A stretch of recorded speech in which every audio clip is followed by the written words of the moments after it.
Hello दोस्तों, आप सभी के दिसंबर में एग्ज़ाम आने वाले हैं और ऐसे बहुत सारे स्टूडेंट्स हैं जिनको सिलेबस नहीं पता है कि क्या क्या उन्हें पढ़ना है, जिसके लिए ज़िम्मेदार सिर्फ एसओएल है, क्योंकि 4 महीने बीतने के बाद भी आपको स्टडी मटेरियल नहीं दिया गया, ही हार्ड कॉपी में आपको सिलेबस दिया गया। दोस्तों, अब हम डिस्कस करते हैं सिलेबस के बारे में।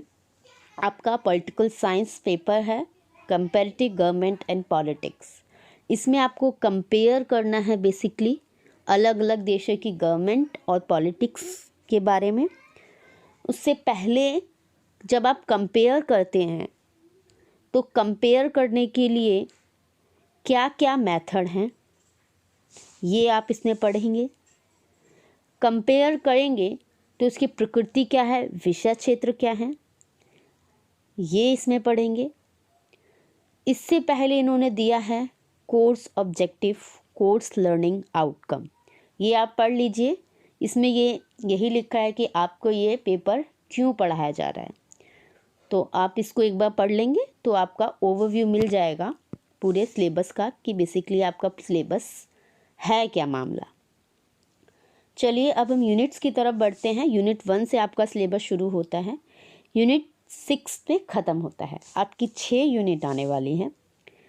इन 6 यूनिट में मैंने आपको बता ही दिया है कि जब आप कंपेयर करते हैं तो कंपेयर के लिए किन किन पद्धति का इस्तेमाल करेंगे, क्या प्रकृति होगी, ये सब आप पढ़ेंगे। शासन प्रणालियाँ क्या हैं, उनकी आप तुलना करेंगे। पॉलिटिकल सिस्टम, राजनीतिक व्यवस्थाएं क्या है, उसकी आप तुलना करेंगे।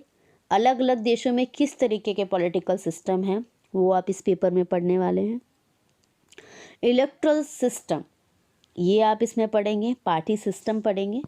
और अभी के समय में जो बहस छिड़ी हुई है नेचर ऑफ स्टेट को लेकर, वो आप पढ़ेंगे लास्ट यूनिट में, यानी यूनिट 6 में।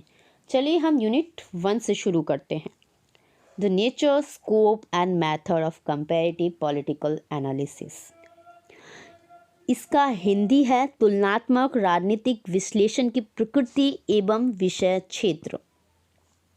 जब भी आप तुलना कर रहे हैं, विश्लेषण कर रहे हैं, तो उसकी प्रकृति क्या है और उसका विषय क्या है या विषय क्षेत्र क्या है, ये आपको पढ़ना है यूनिट 1 में।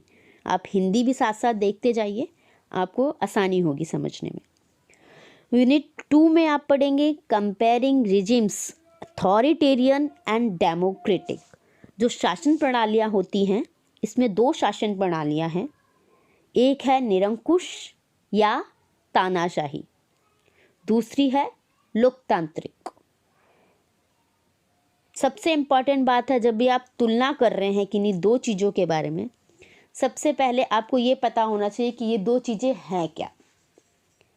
ओके, तो जब आप शासन प्रणाली की तुलना करने बैठेंगे, आपको पता होना चाहिए कि निरंकुश शासन प्रणाली या तानाशाह शासन प्रणाली क्या होती है, लोकतांत्रिक शासन प्रणाली क्या है।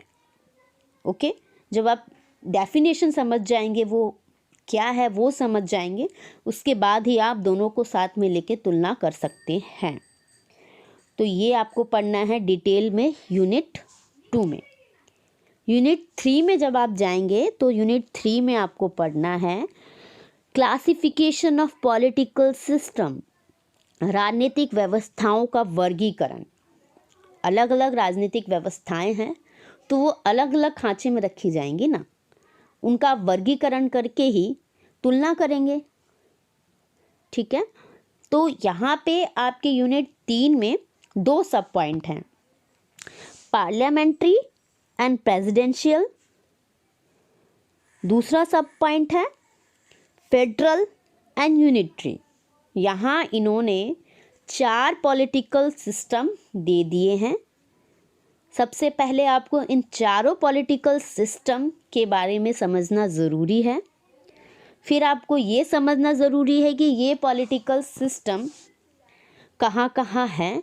ऐसा नहीं कि आपके सिलेबस में पूरे दुनिया भर की कंट्रीज़ आ जाएंगी और आपको सारा पढ़ना है। इन्होंने यहाँ लिखा है यूके और यूएसए, कनाडा एंड चाइना। आपको इन 4 देशों में क्या क्या सिस्टम है उसके बारे में पढ़ना है यूनिट 3 में।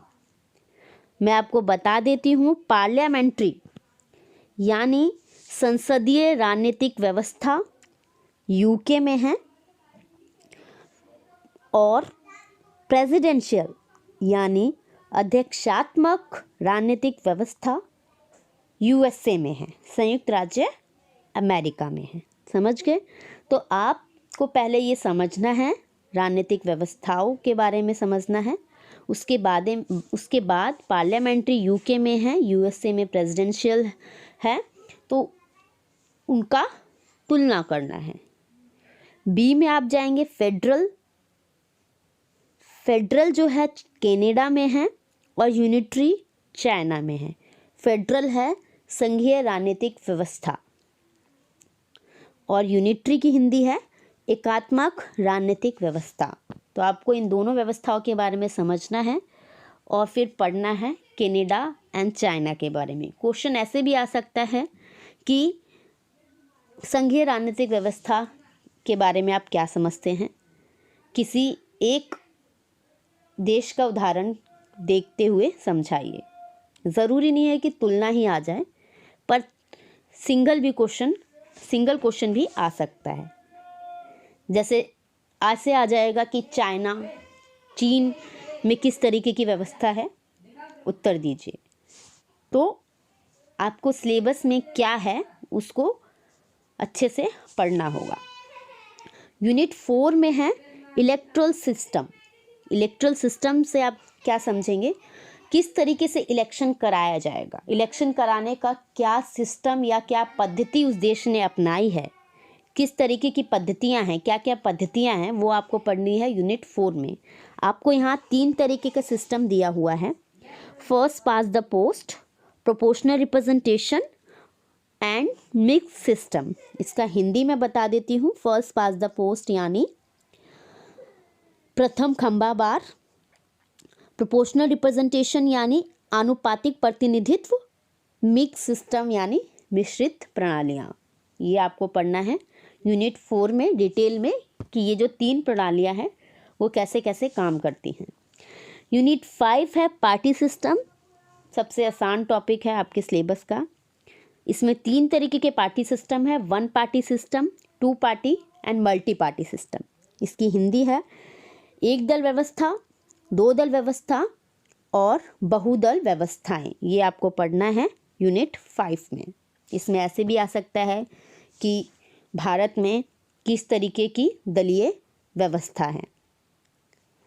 यूनिट 6 में आपको पढ़ना है contemporary debate on the nature of state, the security state and the changing nature of nation state in the context of globalisation. इसकी हिंदी है राज्य की प्रकृति पर समकालीन बहस, मतलब अभी क्या बहस छिड़ी हुई है राज्य की प्रकृति को लेकर, इसको आपको पढ़ना है यूनिट 6 में। इसमें आगे है वैश्वीकरण के संदर्भ में जो राज्य की सुरक्षा है, मतलब जो वैश्वीकरण का दौर है उसमें राज्य की सुरक्षा और जो राष्ट्रीय राज्य का स्वरूप है वो जिस तरीके से बदल रहा है ग्लोबलाइजेशन के दौर में, राज्य की सुरक्षा और राष्ट्रीय राज्य का जो स्वरूप बदल रहा है उसको लेकर जो बहस छिड़ी हुई है वो आपको पढ़ना है यूनिट 6 में, और किस तरीके से राज्य की प्रकृति हम देखते हैं। तो ये आपका दोस्तों सिलेबस है जिसको मैंने हिंदी में भी आपके सामने दिया हुआ है। मैं आपको 2 बुक्स और बता देती हूँ, एक है बीबी तायल की और दूसरी है बीबी चौधरी की। ये इन 2 राइटर की बुक है, आप देख सकते हैं। बीबी चौधरी में लगभग सभी सिलेबस पूरा हो रहा है, और इसके अलावा अगर आप कोई बुक देखना चाहते हैं तो एक बार सिलेबस ज़रूर मैच कर लें। हालांकि आपको बुक्स देने का काम एसओएल का है जो कि नहीं दिया गया है, क्योंकि आपसे 3000 से ऊपर फीस के रूप में जो पैसा लिया गया है वो बुक्स का होता है, और आपको क्लासेस दी जाती हैं उसका होता है। ना ही आपकी क्लासेस ठीक से लग रही हैं, ना ही आपको बुक्स मिली हैं। एसओएल फी रिसिप्ट में लिख देता है कि एसओएल की वेबसाइट पे स्टडी मटेरियल है। बहुत शर्म की बात है, स्टडी मटेरियल भी प्रॉपर पूरा हर सब्जेक्ट का नहीं दिया गया है। तो दोस्तों ये बहुत बड़ी समस्याएं आपके सामने हैं, फोर्थ सेमेस्टर में इस तरीके की दिक्कत ना आए, इसके लिए आपको अभी से तैयार होना होगा। शुक्रिया दोस्तों, मिलते हैं अगली वीडियो में। बाकी सब्जेक्ट्स की वीडियो के लिए चैनल को आप सब्सक्राइब कर दीजिए और बेल आइकन पे ऑल दबा दीजिए, क्योंकि बहुत सारे स्टूडेंट्स कहते हैं कि हमें वीडियो का नहीं पता चलता है। तो ऑल दबाएंगे, जब भी आप यूट्यूब खोलेंगे तो आपको नोटिफिकेशन मिल जाएगा। वीडियो पसंद आए तो वीडियो को लाइक कीजिए, दोस्तों में शेयर कीजिए, क्योंकि बहुत सारे स्टूडेंट्स को नहीं पता है, या एसओ ने जो सिलेबस दिया वो अंग्रेजी में दिया है, स्टूडेंट्स को समझ में नहीं आ रहा है। तो यहाँ पर हमने हिंदी में भी सिलेबस अवेलेबल कराया हुआ है, तो स्टूडेंट्स को आसानी होगी।